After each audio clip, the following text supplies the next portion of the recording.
우리 이 시간에는 가혹하지만 확실한 은혜, 가혹하지만 확실한 은혜라는 제목으로 말씀 나누도록 하겠습니다. 이게 무슨 말이냐면 내게 다가온 환경이 가혹해. 내게 주어진 환경이 가혹하지만 그것이 나에게 확실한 은혜다. 그 내용을 이제 설교하려고 하는데 함께 나눠보도록 하겠습니다. 미국의 37대 대통령이 리차드 닉슨 대통령이죠. 이 대통령 옆에는 냉철하고 무자비한 권력자 한 사람이 있었는데 그 사람이 바로 찰스 콜슨이라는 사람입니다. 이 사람이 얼마나 무자비하고 이렇게 오만했던 사람이냐면 이제 이 닉슨 대통령을 내가 계속 밀어줄 수만 있다면 나는 우리 할머니도 밟고 지나간다. 나는 우리 할머니까지도 얼마든지 밟고 지나갈 수 있다라고 그렇게 말할 정도로 굉장히 오만했던 사람이 찰스 콜슨이라는 사람입니다. 실제로 대통령들의 정적들이 있다면 국세청을 동원해서 세무조사 받게 하거나, 여러분 세무조사가 기업을 가진 사람들의 입장에서는 어마어마해요. 예전 대통령이 예전 대통령을 뽑을 바에는 열 손가락을 그렇게 뽑으면 열 손가락을 아마 자르고 싶을 것입니다라고 고백했던 사람이 하루 만에 이렇게 야합을 하죠. 지금 이해되세요?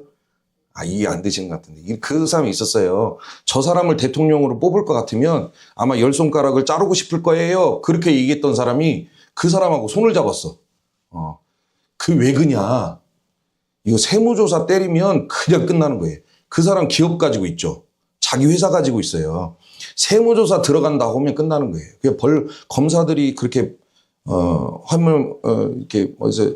이 찰스 콜슨도 정적들이 있으면 세무조사를 해서 그렇게 무너뜨리거나 공권력을 사용해서 정적들을 전부 자기가 알아서 제거를 했다는 거예요. 한 번은 이런 일이 있습니다. 닉슨 대통령에게 불리한 문서가 브루킹스 연구소라는 곳에 이 닉슨 대통령의 치부를 드러낼 만한 그런 문서가 있었다는 거예요. 그래서 찰스 콜슨이 이 문서를 빼내려고 어떻게 했냐면 일부러 그 연구소에다 불을 질러요. 그리고 자기 요원들을 소방관으로 위장을 시킵니다. 그래서 불을 끌어 들어가는 척해서 그 문서를 빼내오게 했다는 거예요. 그러니까 그 정도로 악랄한 사람, 자기 앞길을 막는 사람 있으면 다 그냥 쳐내는 그 정도로 악랄한 사람이 찰스 콜슨이었다. 그런데 이 찰스 콜슨에게 어느 날 워터게이트 사건이 터지죠. 워터게이트 사건이라는 것은 상대방 당사에다가 도청장치를 심어놓은 거예요. 저 인간들이 무슨 얘기를 하나 도청장치를 심어서 그렇게 살폈는데 그게 발각이 됐다. 예전에 이거 실제로 제가 들었던 이야기인데 어떤 담임 목사님이 부교역자들이 자기에 대해서 뭐라고 하는지 너무 궁금했다는 거예요. 그래서 부교역자 사무실에다가 도청장치를 심었어. 참 세상에. 그게 발각이 돼서 결국은 사임했다는 얘기를 실제로 있었던 일을 들은 거 있어. 그러니까 그런 거죠. 워터게이트 사건이 상대방 당사에다가 도청장치를 심었는데 그게 적발이 돼서 이 찰스 콜슨이 감옥에 들어갑니다. 그런데 감옥에 들어가서 온갖 이제 수치를 당하고 있을 때 막 사람들이 비난하고 막 그러고 있을 때 한 친구가 와서 책을 이렇게 전해주는데 그게 바로 순전한 기독교예요. 어떻게 또 이 책을 제가 또 가지고 있네. 제가 고등학교 때 이 책을 읽었는데 이 C.S. 루이스가 20세기 최고의 석학이에요. 이 사람이 성경 한 구절도 없이 성경 한 구절도 없고 누구에게 복음을 들은 것도 아닌데 자기 이성으로 더듬어서 하나님을 찾아요. 이 세상에 신이 있냐 없냐. 신이 있으면 그게 선하냐 악하냐. 더듬 해서 결국은 하나님 앞에 무릎 꿇은 사람이에요. 무신론자였는데 이게 그 과정을 적은 책이 이게 순전한 기독교고 제가 예전에 막 무슨 삼촌 악마가 조카 악마에게 무슨 사람을 어떻게 유혹하는지 그 방법을 전수해 준 내용이 있다고 그랬잖아요. 그게 스크루테이프의 편지인데 이 두 책이 이 사람의 대표작이죠. 그리고 우리가 아마 그 영화도 아실 수 있는데 나니아 연대기. 그 나니아 연대기도 이분이 지은 거예요. 어찌됐건 이 책을 전해줘요. 그래서 이 찰스 콜슨이라는 사람이 감옥에서 그 책을 읽다가 거기서 하나님을 만나요. 이 완악한 사람이 거기서 이 책을 읽으면서 하나님을 만나게 되죠. 그리고 눈물을 흘리면서 뭐라고 고백을 하냐면 나의 화려했던 성공은 나를 교만하게 만들어서 하나님을 보지 못하게 했지만 나의 처절한 이 실패, 지금의 이 실패는 나를 겸손하게 만들어서 나로 하여금 하나님을 만나게 했다라고 눈물을 흘리며 고백했다는 거예요. 그래서 나중에 출소 이후에도 정치권으로 돌아가지 아니하고 교도소 선교회를 만들어서 평생 재소자들에게 복음을 증거하는 일을 감당했다라는 거예요. 이처럼 우리가 살아가면서 만나는 이제 겪기에 힘든 이 실패와 고난, 인생의 아픔은 그것이 우리를 때로는 굉장히 힘들게 하고 우리의 마음을 굉장히 아프게 하지만 동시에 그것이 우리의 높아진 마음을 낮추고 교만의 장벽을 무너뜨리는 하나님의 강력한 도구가 될 수 있다는 거예요. 그래서 가혹하지만 가장 확실한 은혜가 고난이다. 인생의 실패와 인생의 아픔이 하나님 앞에 나아가게 하는 우리 교만의 장벽을 무너뜨리는 가장 확실한 방법이다. 그래서 이 자리에 계신 우리 성도님들도 믿음의 여정을 걸어가시다가 하나님이 저와 우리 성도님들의 인생 가운데 때로는 고난을 주시고 실패를 주시고 아픔의 자리에 두신다면 그것 때문에 너무 실망하거나 낭망하지 마시고 그 자리에서 내 마음을 낮추고 하나님을 만나는 확실한 은혜를 경험하는 저와 우리 성도님들이 될 수 있기를 소망합니다. 오늘 본문의 말씀도 그런 내용이라는 거예요. 오늘 본문의 말씀에 보면 느부갓네살 왕이 등장을 하는데 이 왕의 마음이 하늘 높은 줄 모르고 높아져 있어요. 어떻게 높은가? 뭐라고 고백을 합니까? 30절에 보니까 나 왕이 말하여 이르되, 느부갓네살이 지금 이야기를 하는 겁니다. 나 왕이 말하여 이르되 이 큰 바벨론은 내가 능력과 권세로 건설하여 나의 도성으로 삼고 이것으로 내 위엄의 영광을 나타낸 것이 아니냐. 지금 이 바벨론이 자 보십시오. 제가 이미지를 가져왔는데 이게 바벨론인데 이 가운데 있는 것이 공중정원이에요. 이 사막 한가운데 정원이 있었는데 이게 정원이 왜 만들어졌냐. 이 부인이 산악지대, 그러니까 산이 많은 지대의 출신입니다. 근데 시집 와서 이 분이 날마다 자기 고향을 그리워해. 우리 고향에는 산도 많고 물도 흐르고 막 그걸 그리워하니까 이 느부갓네살이 어떻게 하냐면 사람들을 동원해서 야, 산을 지어. 땅을 파가지고 산을 만든 거예요. 거기다가 숲으로 울창하게 하고 물을 끌어와가지고 폭포가 흐르게 했다는 거예요. 그래서 바벨론 제국 안에 이게 있었고 저 뒤에 있는 것이 지구라트라는 아파트 30층 높이의 30층 높이의 신전입니다. 근데 그 신전 꼭대기에는 황금으로 된 그런 신전이 있는데 멀리서도 황금으로 만들었기 때문에 번쩍번쩍해요. 이게 아파트 30층 높이였고 그리고 도시 안에는 수많은 신전이 있고 신전 안에 있는 거 황금 징상과 전부 황금으로 제단을 만들었다는 거예요. 그리고 옆에 이렇게 성벽을 보면 말 8마리가 일렬로 서서 지나가도 전혀 무방할 정도로 성벽의 두께도 어마어마한 거예요. 그러니까 지금 이 느부갓네살 왕이 이 바벨론 제국을 바라보면서 뭐라고 얘기를 합니까? 내가 했다라는 거예요. 나의 이 모든 것을 내 능력으로 만들었고 내 권세로 만들었고 이 모든 것을 내가 했다라고 하면서 자아도 치죠. 마음이 심히 높아져서 그 교만에 자기가 스스로 취해 있는 거예요. 이 비슷한 마음의 상황이 사도행전 12장에 보면 12장에도 나와 있습니다. 아그리빠 1세가 그러는데 이 아그리빠 1세가 요한의 형제 야고보, 사도 야고보죠. 예수님의 제자 중에 야고보를 칼로 죽인 사람이고 또 베드로를 감옥에 가둔 그런 헤롯 대왕이 아그리빠 1세예요. 근데 이 사람이 어느 날 이제 원형극장에서 연설할 때가 있는데 요세푸스라는 학자가 그때 상황을 뭐라고 얘기하냐면 이 사람이 사람들 앞에서 연설할 때 순은으로 된 옷을 입고 났다는 거예요. 그러니까 은으로 된 옷을 입고 단상에 쓰니까 햇빛을 또 받잖아요. 그러니까 밑에 있는 사람들이 단상에 있는 아그리빠 1세를 봤을 때 막 반짝반짝반짝 빛나는 거예요. 그래서 그게 꼭 신의 모습 같고 그래서 막 연설을 하니까 사람들이 그 연설을 듣다가 뭐라고 고백을 하냐면 백성들이 크게 부르되 이것은 신의 소리요 사람의 소리가 아니라 하고는 밑에서 연설을 듣고 있는 사람들이 헤롯 대왕을 향하여 야 이거는 사람 아니다. 신이 사람의 모습으로 우리에게 와서 지금 우리에게 이야기를 한다. 이 사람을 신격화시킨 거예요. 그러면 아그리빠 1세가 아니야 나는 그래도 너희들과 똑같은 사람이야 그래야 되는데 사람들이 자기를 신격화시키니까 그거를 당연하게 여겼다. 그렇지. 내가 신이야, 내가 신이야. 근데 하나님이 그거 다 보고 계시죠. 그래서 어떻게 합니까? 그 자리에서 하나님이 치는데 배에서 벌레가 나와요. 성경에 보면 배에서 벌레가 나왔다 그래요. 그렇게 해서 왕궁으로 돌아가자마자 5일 만에 죽어요. 하나님은 성경의 기록을 봐도 하나님은 마음이 높아져 있는 사람을 제일 싫어해요. 모든 사람은 하나님이 지켜보시고 기회를 주셔요. 근데 마음이 높아져 있다. 이러면 하나님이 바로 치셔요. 성경을 보더라도. 그래서 하나님이 이 교만한 자를 아그리빠 1세를 치셨는데 지금 느부갓네살의 마음이 아그리빠 1세 헤롯 대왕과 같은 거예요. 하늘 높은 줄 모르고 높아져서 그 모든 제국을 바라보며 이건 내가 한 거야. 내가 여기까지 했지. 다른 사람이 도와준 거 있어? 내가 버틴 거고, 내가 살아낸 거고, 내가 만든 거고, 내가 이룩한 거고, 내가 이끌고 가는 거고. 그런 식으로 느부갓네살이 왕이 마음이 교만해져서 그렇게 취해 있었다. 그런데 성경은 느부갓네살 왕은 그 모든 것을 바라보면서 내가 했다라고 얘기하지만 하나님은 그렇게 얘기 안 하신다는 거예요. 하나님은 뭐라고 이야기하십니까? 다니엘서 2장 37절과 예레미야 27장 6절 말씀에 보면 하늘의 하나님이 나라와 권세와 능력과 영광을 왕에게 주셨고 이 모든 게 다 뭐예요? 하나님이 느부갓네살 왕에게 주신 거예요. 비록 느부갓네살이 하나님을 믿는 사람이 아니고 이방인의 왕이지만 중요하지 않아요. 역사의 주인이시고 역사를 이끌어 가시는 하나님이 느부갓네살 왕에 주신 거예요.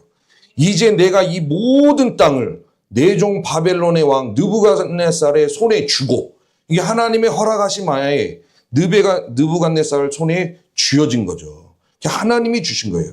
이것은 저와 우리 성도님들도 마찬가지입니다. 저와 우리 성도님들이 믿음의 여정을 걸어갈 때 우리 호주머니에 들어오는 10원짜리 동전 하나, 1000원짜리 지폐 하나, 비록 지금 우리 하연이하고 하율이에게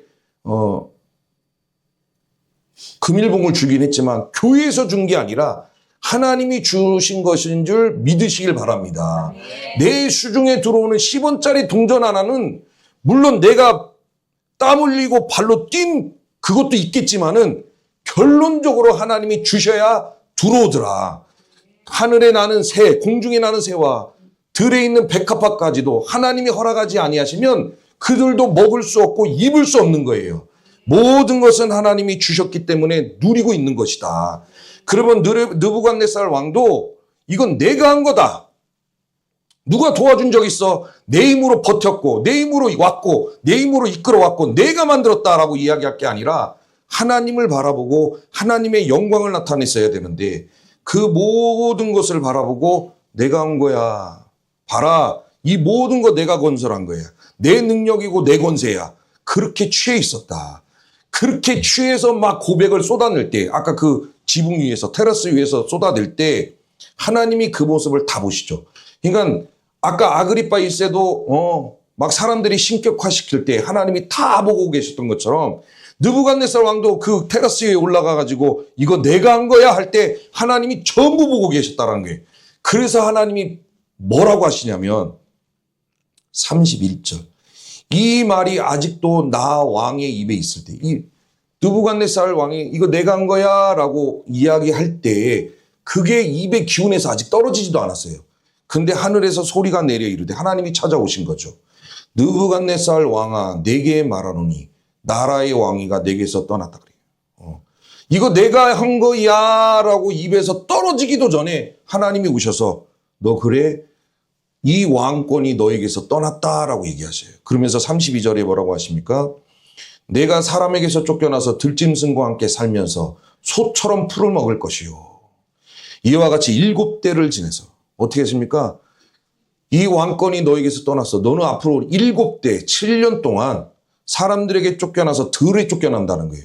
거기서 뭐 하고 있습니까? 들짐승과 함께 살면서 소처럼 풀을 먹을 것이요. 하나님이 그렇게 말씀하셔요. 그러니까 하나님이 내버려 두지를 않으셔. 저와 우리 성도님들이 믿음의 여정을 걸어갈 때 하나님이 어지간한 건 다 지켜보셔요.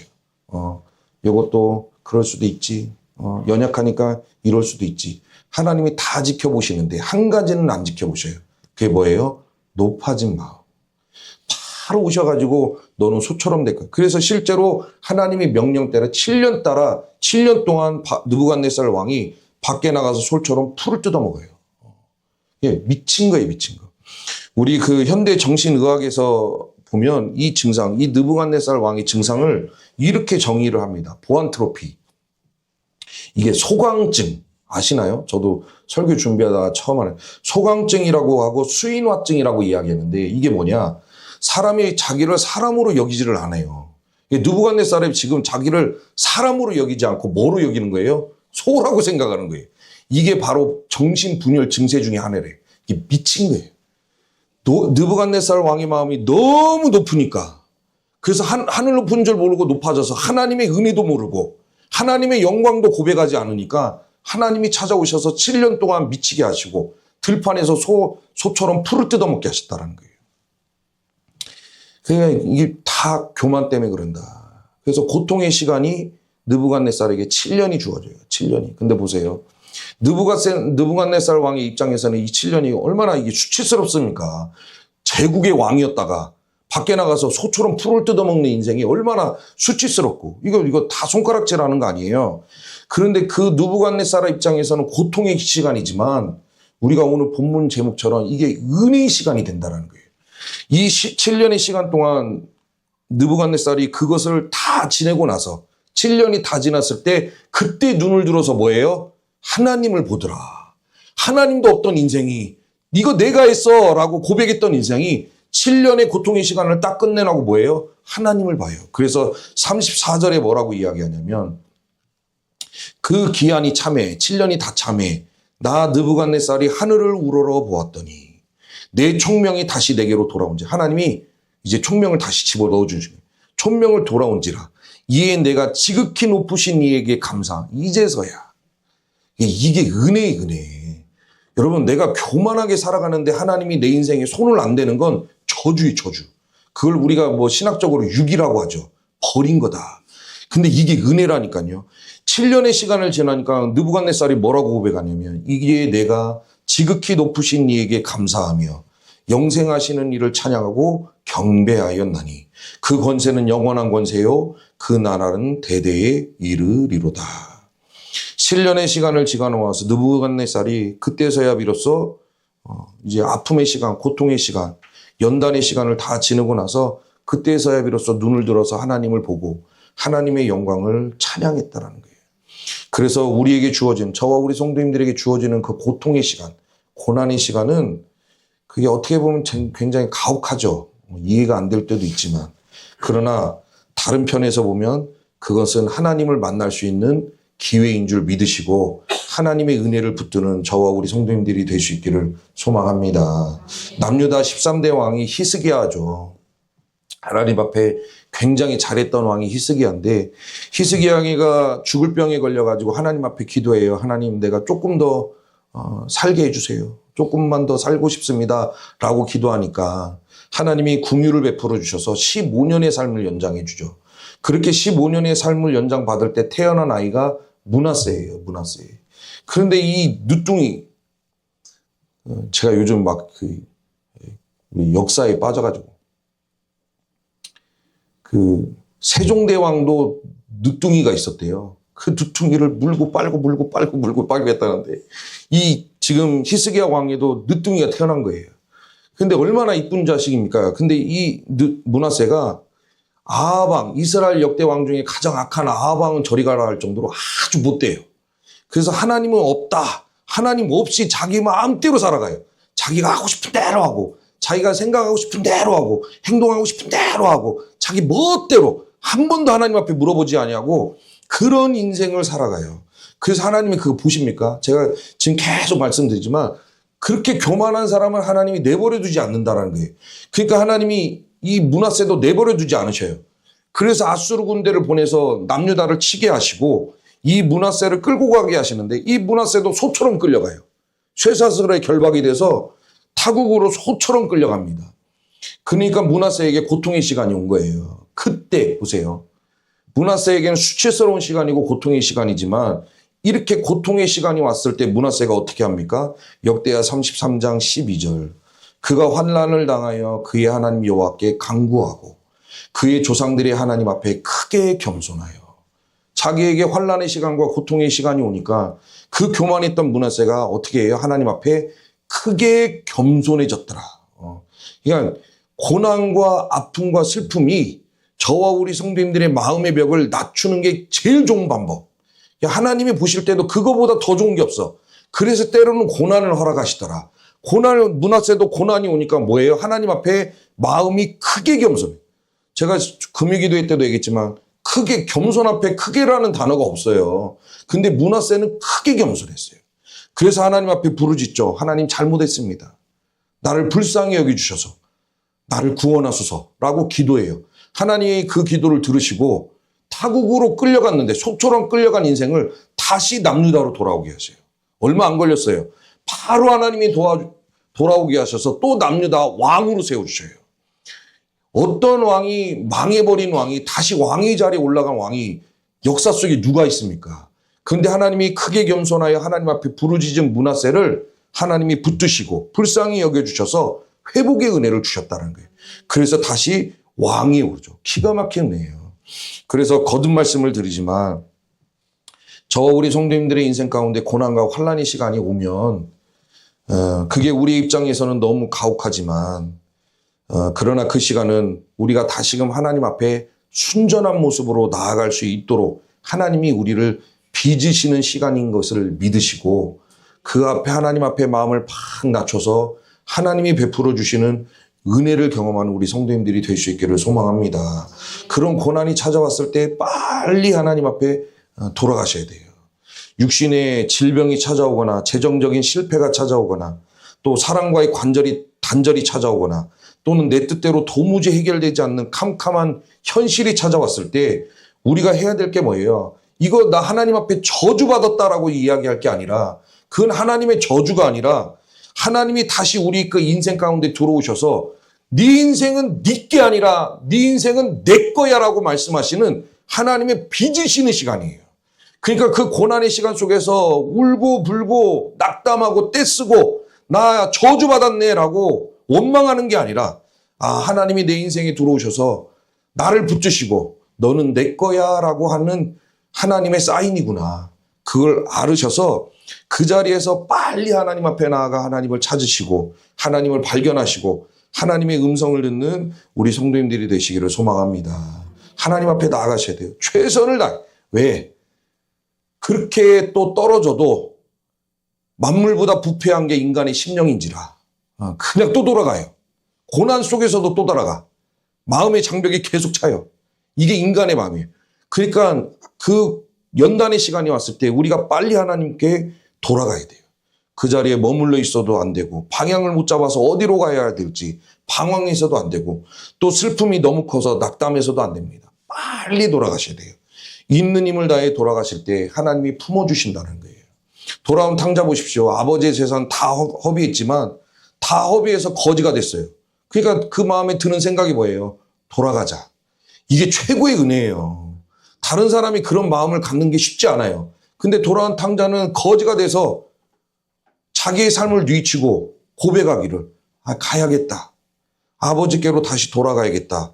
그렇게 마음먹었던 것처럼 저와 우리 성도님들도 하나님 앞에 돌아가야지 라고 마음먹으시고 최선을 다해서 아버지께 돌아가시기를 바랍니다. 그러면 하나님의 아버지가 어떻게 하십니까? 회초리 들고 기다리십니까? 그러지 않더라. 누가복음 15장 20절에 이에 일어나 아버지께로 돌아가니라. 아직도 거리가 먼데 아버지가 그를 보고 치근히 여겨 달려가 목을 안고 입을 맞추니. 돌아온 탕자가 아버지께 가야지. 나 이러다가 진짜 죽게 생겼네. 그냥 염치 무릅쓰고 아버지께 가야지라고 돌아왔을 때 아버지가 멀리서 회초리 감추고 기다린 게 아니라 아들이 오는 것을 바라보고 아버지가 맨발로 뛰어갔다는 거예요. 맨발로 뛰어가서 그를 끌어안고 목에 입을 맞추니 아버지가 품어주신 거죠.